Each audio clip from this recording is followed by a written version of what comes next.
कानों के पीछे काले काजल से मेरी माँ ने श्रृंगार लगाया है। कहती हैं नजर से बचा सके सभी को, इसलिए भगवान ने काला रंग बनाया है।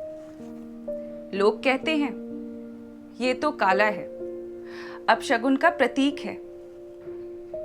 मेरी माँ कहती है ये सिर्फ काला रंग नहीं, विश्वास है, बहादुरी का प्रतीक है। काला रंग है इसलिए ठीक है।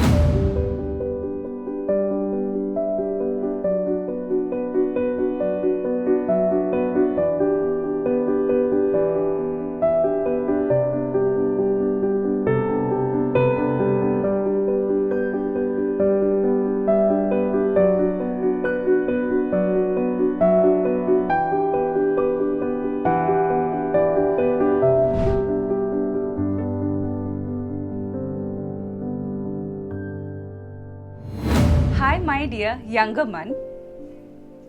अभी कुछ दिनों पहले की ही बात है, मुझे एक स्कूल में एनुअल प्रोग्राम ऑर्गेनाइज करने के लिए बुलाया गया। मैं टाइम से थोड़ा पहले पहुंच गई तो सोचा क्यों ना क्लासरूम विजिट कर ली जाए। मैं एक क्लास के सामने से गुजर रही थी तो पता है मैंने क्या देखा? एक टीचर मार्टिन लूथर किंग के बारे में पढ़ा रही थी। उनके बारे में पढ़ाना जरूरी भी है क्योंकि अमेरिका से रेसिज्म हटाने में उनका सबसे बड़ा योगदान रहा है। तभी पता लगा कि मीटिंग के लिए मुझे बुला लिया गया। शाम को जब मीटिंग खत्म हुई तो मैंने देखा बच्चे प्रैक्टिस कर रहे हैं। कोई डांस की प्रैक्टिस कर रहा था तो कोई गाने की, और एक तरफ तो स्कूल ड्रामा के लिए कास्टिंग भी चल रही थी। और तुम्हें तो पता ही है कि मुझे एक्टिंग का कितना शौक है, तो मैं वहां परफॉर्मेंस देखने के लिए रुक गई। एक लड़का बहुत अच्छी एक्टिंग कर रहा था, फिर भी उसे साइड कैरेक्टर के लिए चुना गया, जबकि दूसरे लड़के को लीड कैरेक्टर के लिए सिर्फ इसलिए चुना गया क्योंकि उसका रंग साफ था। तुम्हें यकीन नहीं होगा, लेकिन कास्टिंग करने वाली वही टीचर थी जो कुछ देर पहले अभी मार्टिन लूथर किंग के बारे में पढ़ा रही थी। अगर एक टीचर ही किताब से मिले ज्ञान को नजरअंदाज करेगी तो फिर स्टूडेंट से हम क्या ही उम्मीद कर सकते हैं? ये कोई नई बात नहीं है, ये तो पूरी दुनिया में हमेशा से होता आ रहा है। रंग किसी का आईडी कार्ड नहीं हो सकता।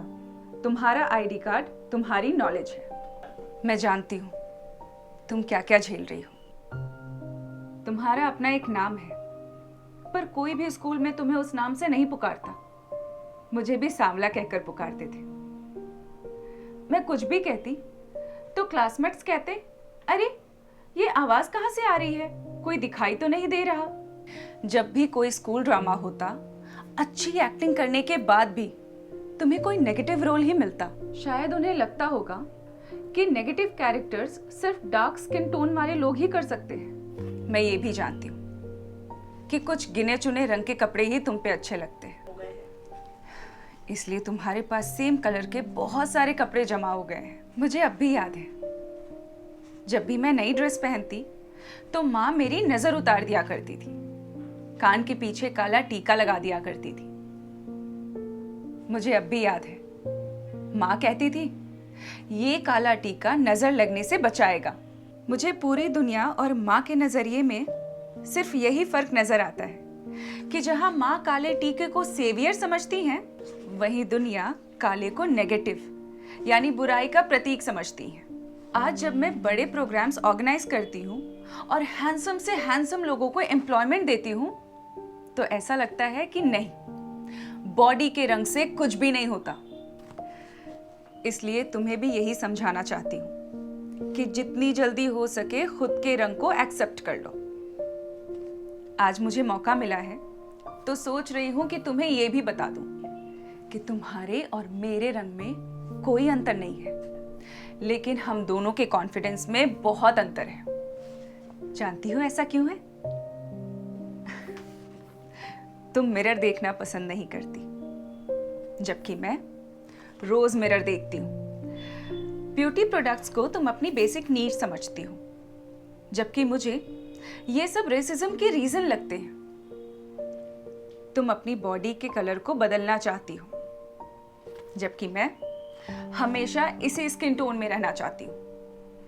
मेरी और तुम्हारी सोच में फर्क सिर्फ इसलिए है क्योंकि मैंने अपने आप से प्यार करना सीख लिया है। मैंने खुद को अपने स्किन टोन में एक्सेप्ट किया है। अच्छा सुनो, मैं तुम्हें अपने लाइफ का एक इंसिडेंट बताती हूँ। तो हुआ यूं कि मैं और मेरी एक दोस्त शाम को घूमने निकले थे। हमने मेट्रो स्टेशन के बाहर एक बहुत बड़ा पोस्टर देखा। उस पोस्टर पर मॉडलिंग एजेंसी का एक नंबर था। क्योंकि मेरी फ्रेंड बहुत गोरी है और कॉलेज के कई शोज में वो रैंप वॉक कर चुकी है, इसलिए उसने मुझसे कहा कि चलो हम भी ऑडिशन देने चलते हैं। अपने फ्रेंड को सपोर्ट करने के लिए मैं भी उस एजेंसी में चली गई। जब वहां हमारा नंबर आया तो हमें पता चला कि ऑडिशन के साथ साथ वहां किसी मैगजीन के शूट की भी तैयारी चल रही है।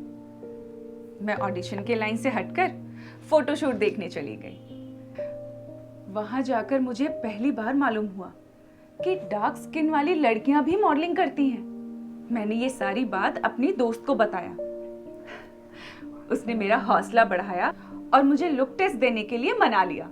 और फिर हफ्ते भर के बाद मेरे घर एक लेटर आया जिसमें लिखा था कि एक इंटरनेशनल परफ्यूम ब्रांड के मार्केटिंग टीम को मेरी फोटोज बहुत पसंद आई हैं। वो लोग मेरे साथ 1 साल का कॉन्ट्रैक्ट करना चाहते हैं। मैं आज भी उस ब्रांड की फेस हूँ। इन सब इंसिडेंट से मैंने सीखा कि हर इंसान खूबसूरत है। अपनी वैल्यू पता करने के लिए तुम्हें पहले अपनी सही जगह ढूंढनी पड़ेगी। ट्रस्ट मी, जिस दिन तुमने अपने आप से प्यार करना सीख लिया ना, उस दिन तुम्हारे लाइफ से 90% प्रॉब्लम्स यूं ही खत्म हो जाएगी। मैं तुमसे कहना चाहती हूँ कि जब भी तुम्हें कोई सांवला कहे तो परेशान और दुखी मत होना, बल्कि खुश होना। क्योंकि हिंदू धर्म में सभी भगवान जी सांवले हैं। चाहे वो भगवान श्री कृष्ण हो या भगवान शिव या फिर खुद भगवान नारायण ही क्यों ना हो, तुम हमेशा अपने आप को माँ की नजरों से देखना। तब पता चलेगा कि तुम कितनी ब्यूटीफुल हो। और हाँ, तुम्हें कभी कोई कपड़े अच्छे लगे तो पहन लिया करो। बस उन लोगों को इग्नोर किया करो जो तुम्हें चिढ़ाते हैं। बस इसी बात की फिक्र करो कि तुम अपनी क्वालिटी कैसे इंप्रूव कर सकती हो।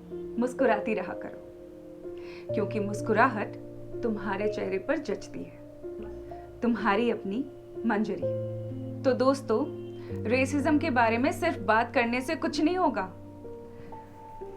हमें दिल से एक्सेप्ट करना होगा इस फैक्ट को कि बॉडी के रंग से कुछ नहीं होता। Every skin tone is beautiful और सभी को बराबर का मौका मिलना चाहिए। और उम्मीद करती हूँ आपको ये वीडियो पसंद आई होगी और आपको कुछ सीखने को मिला होगा। अगर आपको हमारी वीडियो पसंद आई है तो वीडियो को लाइक और शेयर जरूर करें। साथ ही साथ माइंड वॉर्स के YouTube चैनल को सब्सक्राइब करना ना भूलें। जल्द ही मिलते हैं एक नए एपिसोड में एक नई कहानी के साथ। तब तक के लिए स्टे ट्यून्ड।